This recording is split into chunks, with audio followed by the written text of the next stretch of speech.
Good afternoon and welcome to the episode of the AdDrop Podcast. As we continue our spin through the Big West, just the Big West, Big South, but definitely stopping in the Big South today. With me is the head softball coach at Radford, Kevin Fagan, senior outfielder Emily Smith. Coach Emily, good afternoon. How are you? Good. How are you doing? Not bad. Now, Coach, one of the things in my research that I looked at was it was this quote and it stuck with me. One of the greatest teammates I ever had at University of Miami. He was one of the toughest football players I've ever been around, but also a gentle giant off the field. I hope one day my granddaughter, who loves softball, will get a chance to play for a coach like Kevin Fagan. Radford is blessed to have him as their new softball coach. Mark Richt, former player at Miami, former Georgia head coach, former Miami coach. When you hear a teammate speak so well of you, what does that say? I mean, it makes you proud. I mean, if you can, if you know that, you meant that to someone and they think that highly of you, it's really a good feeling. Now, you made the transition from football to softball. What was that transition like as far as from being a coach? Well, coaching's coaching. You're teaching, it's just a teaching position. And, not only are you teaching the technical and tactical aspects of a sport, but you're trying to teach character and work ethic and some of the things that some of the underlying principles within the sport, and that's what you're trying to get through to youngsters. So, I feel like coaching any sport is very similar. Now, when we look at just the program in general, Emily, when you look at your time as a softball player, what do you think is your best memory? I'd probably have to say making the tournament freshman year, just because that was the last time that we made it, and it was just a big moment for us, and I'd like to do it again this year. Now, Coach, as someone who has definitely made the transition, you have definitely paid your dues as far as coaching on the way up. When you look at your coaching career in softball, what is your proudest moment so far? Oh, uh, that's tough. I think, we won state championships in high school. We went to the Junior College World Series twice. We won Conference Carolinas tournament. So there's been a lot of high points, but sometimes, sports are funny because sometimes your biggest moments are close losses where everyone pulled together and did their best and it just didn't work out for you. So there's been a lot of high points and not all of them are the big wins. I agree with that. It's one of those things. Now, Emily, being a senior, they do have 10 new players coming in. What piece of advice would you give them as far as being able to assimilate into the Radford culture? Trust the process. Everything happens for a reason, so we're there for a reason. Every little thing, whether it's injury or wins or championships, everything happens for a reason. So just trust the process and have fun while we're there. Also, always be welcoming and intentional for the new people who are coming in. Coach, you've had the opportunity not to play for various legendary coaches. What is one piece of advice that you received as a player that you now use as a coach? Oh, well, I think some of my gifts as a coach come from previous coaches. Howard Schnellenberger at Miami taught me punctuality, dedication, discipline. He was very, very specific, schedule oriented, just, the smallest details. He taught me that importance. And then when I got to San Francisco and played for Bill Walsh, he really knew how to make a team come together. Right when you got in the first speech was there's no hazing. Of any rookies, we're all here to win a championship, and it just so team building, Bill Walsh, discipline, being punctual, stuff like that. Howard Schnellenberger, but I feel like good coaches are capable of, doing both those things well. Emily, even though Coach Fagan has only taken over since July, what have you learned so far about the person to your left that you'll be playing for? One thing he says is how you do anything is how you do everything, and that's probably the biggest piece of advice and just like a guidance for life in general that I've gotten from him. Coach, looking back just in starting your career as a softball coach, were there ever times when you're like, you know what, this may not be for me, or did you know year after year that this is what you wanted to do? Yeah, I've known this is what I wanted to do. When I first retired from the NFL, I coached high school football for years, and then the principal asked me to take over softball because my girls were getting at that age, and I just love the game of fast pitch. Um, the female athlete is so much different than the male athlete. They're eager to please. They want to, they're just so invested, and I've just tremendously enjoyed coaching fast pitch softball over the years.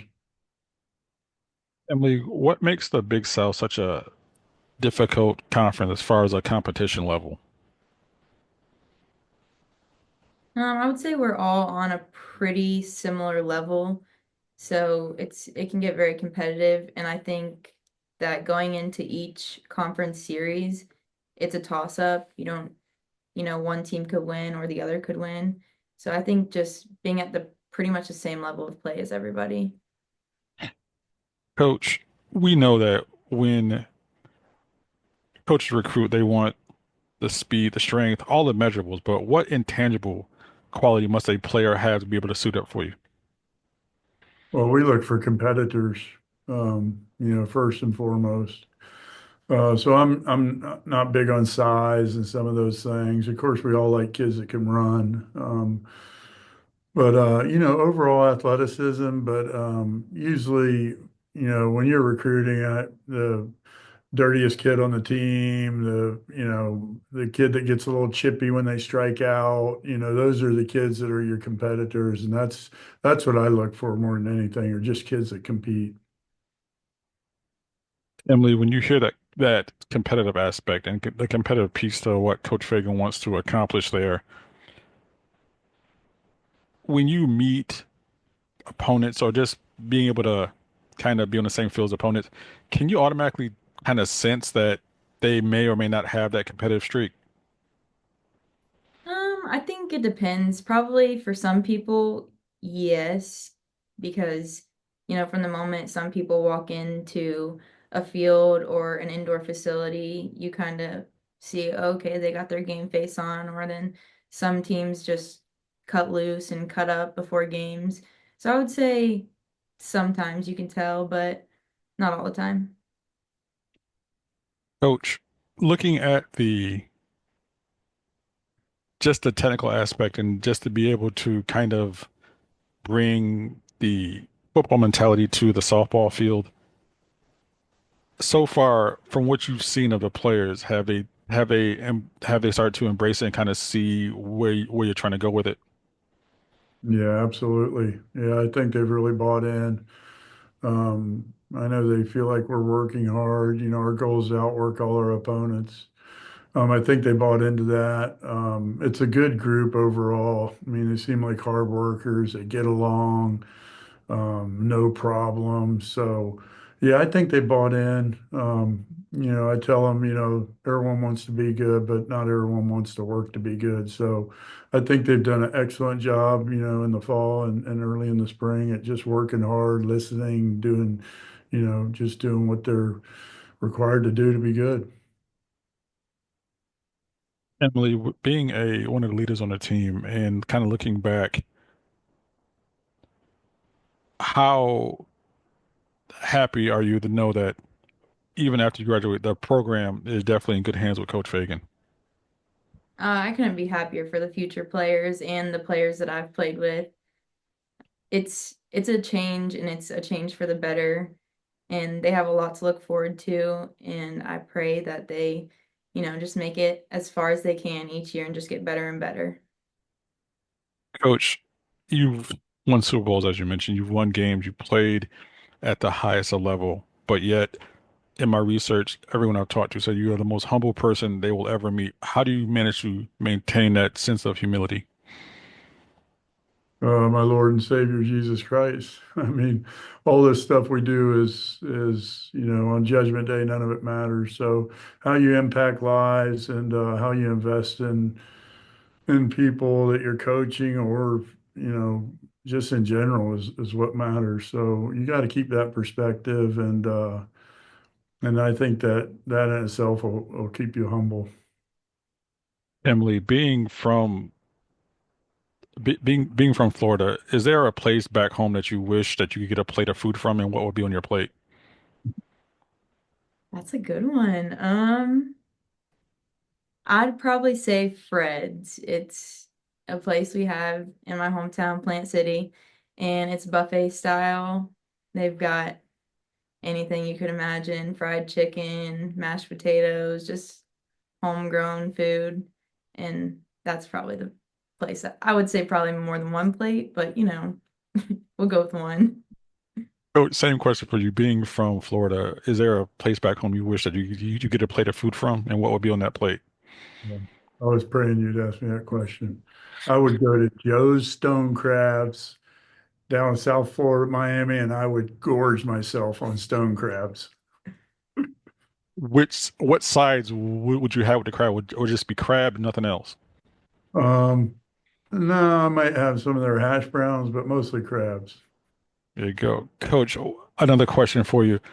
As a pass rusher, and you've watched the game evolve and change,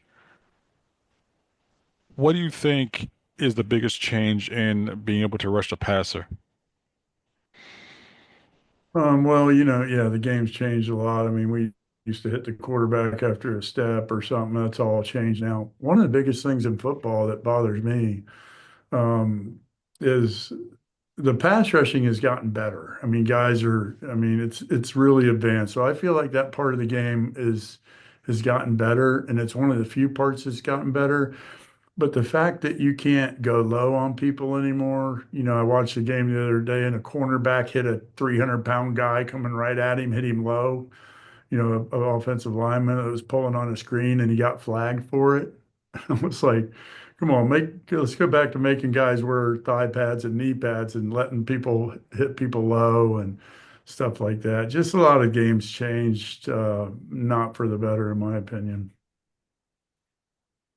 Emily, what non-softball sport do you watch the most, and which teams do you cheer for? I watch football the most. I enjoy watching football, and I'm a Tampa Bay Bucks fan. In college, my mom and dad are house divided, Georgia and Florida, so I'll say I'll support both of them, so neither of them get mad at me. Emily, if you support Florida around me, you're off the team. Oh God. Coach, Coach, let me ask you this. As now, you had just mentioned how the rules have changed.